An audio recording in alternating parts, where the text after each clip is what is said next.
And a good Thursday morning to you. Thank you so much for jumping on here on NewsNationNow.com and the News Nation Facebook page. I am Aaron Nolan. Each and every week on Thursdays around this time, we love to go to Washington, D.C. and speak with our Washington, D.C. reporter, Kelly Meyer. She has got her heartbeat on everything that is Washington, D.C. She knows the pulse of what's happening in D.C. Kelly, good morning to you. Thanks for joining us. Good morning, Aaron. Thank you for having me, as always. All right, first question's an easy one. What's happening in Washington, or is it just a quiet day there in the nation's capital? It's definitely an icy rain kind of day here in the nation's capital, but as always, there's a lot going on. Even though the White House did call a snow day today, calling a lid and saying we won't see the president for the rest of the day. And I believe even the White House press briefing is going to be virtual because we are getting quite a bit of freezing rain here that are making the roads quite slippery. But I will return back to being a political reporter and not a weather girl right now. The House and the Senate is actually away from Washington this week, but they are still working on crafting the coronavirus relief package in their committees, and they are looking to unveil a immigration proposal, an immigration bill with the Biden administration. Then that's with Democrats in unveiling a major immigration overhaul. That is something that we're focused on right now on NewsNationNow.com. You can find an article there that focuses on the immigration policy. In that it's an 8-year pathway to citizenship to the estimated 11 million people living in the United States without legal status. For the Biden administration, this was something that they wanted to start with early on in his presidency. What more can you tell us about Joe Biden, his this pathway to citizenship for so many here in the United States? Yeah, so what they're saying is that within this overhaul, it would offer an 8-year pathway to citizenship for the estimated 11 million people living in the U.S.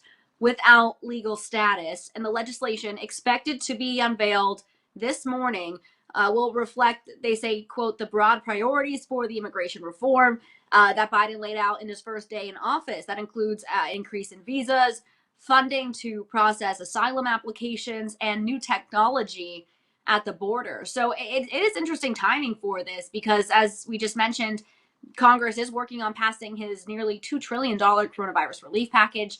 That has been the focus for Biden. He even said throughout the impeachment trial that happened last week that he was focused on the pandemic. But now he's also introducing this immigration proposal with Democrats on Capitol Hill. So it is interesting timing. It'll be interesting to see how it's received. On Capitol Hill, it's obviously something that's been very controversial. So I'm interested to see what Republicans have to say as that's released as well. Let's move on to coronavirus relief. Obviously, the vaccine is something that is on the minds of a lot of Americans, whether it's trying to get your parents vaccinated, whether yourself trying to get vaccinated. The president talking about vaccinations, he wanted 100 million vaccinations in his first 100 days. Right now, for this administration, are they on track to reach that? You know, that is the big question right now. And that's what he was asked this week. A continued question the White House gets, both on the topic of having kids return to the classroom and these promises with the vaccine. Are they being kept? There was a White House COVID-19 task force meeting yesterday, and they did say they were ramping up their vaccine production and the effort to get more shots in American arms. And they did say that was improving. They said the hospitalization numbers are down, the number of cases overall are down, but they also said that's not a reason to let your guard down. And they did say they will be providing an update on the vaccinations to both the president and the vice president this morning.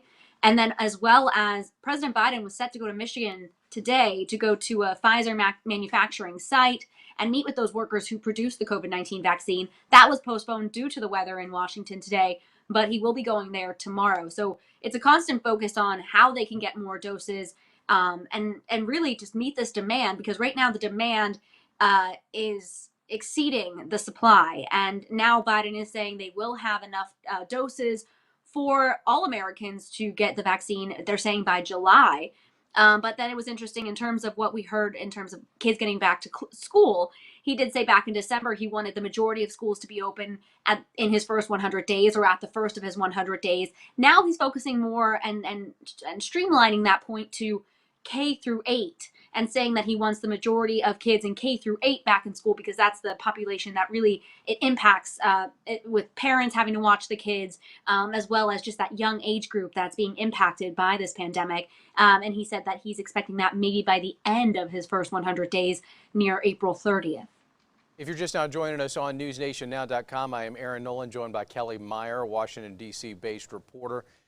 We are also on a lot of your favorite local television stations' Facebook pages, bringing you what is happening out of Washington. And we also, on our website, if you don't know about News Nation Now or News Nation, make sure you check out our website. We have got a COVID vaccine tracker right now that's going to tell you exactly how many vaccinations that have been given out. But we also need to shift right now from COVID vaccinations into COVID relief, Kelly.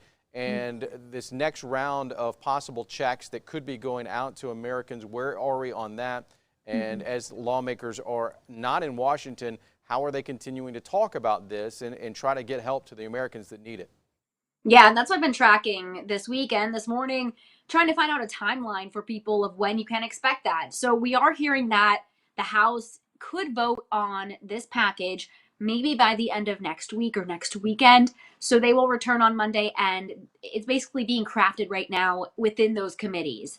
And then they will send it over to the Senate, where they will work on the bill, but then they have to sync up. So if they make any changes, it could go back to the House, and then they have to sync those bills together to get it to President Biden. So in short, I wouldn't expect anything to happen before the end of February, but they are aiming for this to get done by mid-March, March 14th.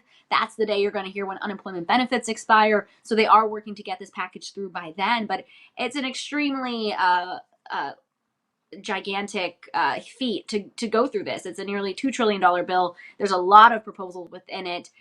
There might be some debate over this $15 minimum wage hike, whether it will even be included. But it does seem that in terms of vaccination distribution and funding for that, I believe there's $20 billion in the package for that.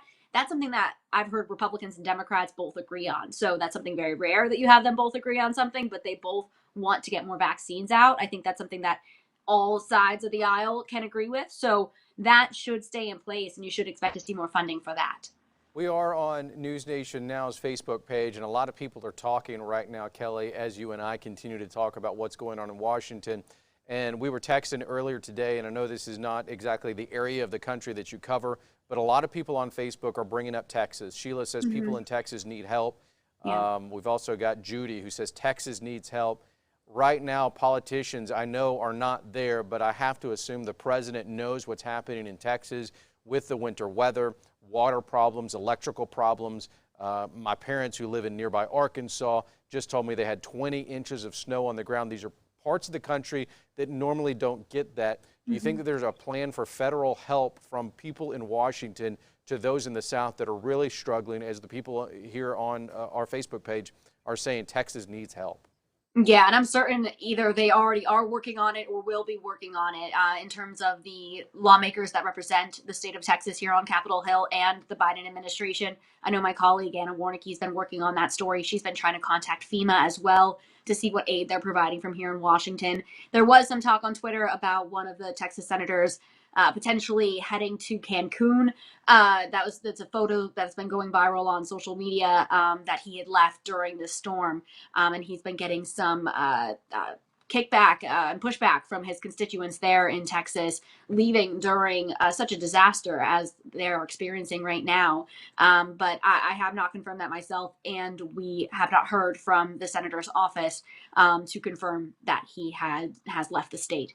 But in terms of them providing the aid, I'm sure that's something you'll see in the coming days, whether the Biden administration will declare a disaster relief effort, now, Kelly, that I want kind to of break thing. in for a moment. Is that the way that this would happen from the federal government? Would they would have to declare a disaster area, a federal declaration, in order for those people in Texas maybe to get the money, and really some of those electrical companies and the water companies to get the manpower in order to fix this problem, to honestly get these people warm and fed? Absolutely, and there's something that definitely needs to be done and needs to happen fast. So I'm sure that's something that they are working on right now.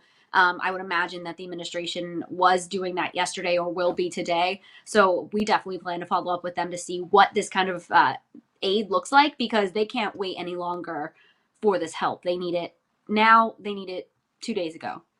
Kelly, before we let you go, I know you are extremely busy. What are you working on today for local stations all across the country?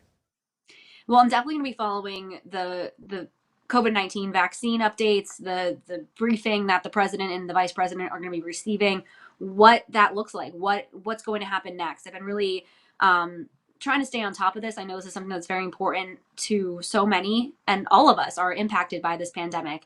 So that's something I will be staying on top of, and as well as the back to school factor of this. I've been doing actually morning live shots for our stations across the country. So, waking up with families as they get their kids ready for school virtually now, and what the future looks like for them. So something I'm very passionate about and very much want to get you answers on. Kelly Meyer, thank you so much. We appreciate you taking the time here on News Nation. You can follow Kelly on Twitter and Facebook and Instagram. Kelly, thank you so much. Stay warm. I know it's cold just about everywhere, it seems like, in the world right now. Thank you so much, Aaron. Thanks, guys. All right, Kelly, have a fantastic day. Again, follow along with everything that is going on with the nation on newsnationnow.com. And if you don't know about us, this is the part of the show where I tell you about us. We're a brand new newscast that is unbiased. That is our focus. That is our goal. That is our mission. We're not going to tell you how to think on any given topic. We're not going to steer you to the left. We're not going to steer you to the right. We're going to stay right in the middle on the center lane. And we're focused on what is happening in Washington as well as what is happening in Texas. We will be focused on all of those things. Watch us tonight on our national newscast, 8 o'clock, 7 o'clock Central on WGN America. And if you don't know how to find that, go to newsnationnow.com. On the upper right-hand corner, there's a search bar. Enter your zip code. We'll tell you exactly how to watch us. I'm Aaron Nolan. Have a fantastic morning.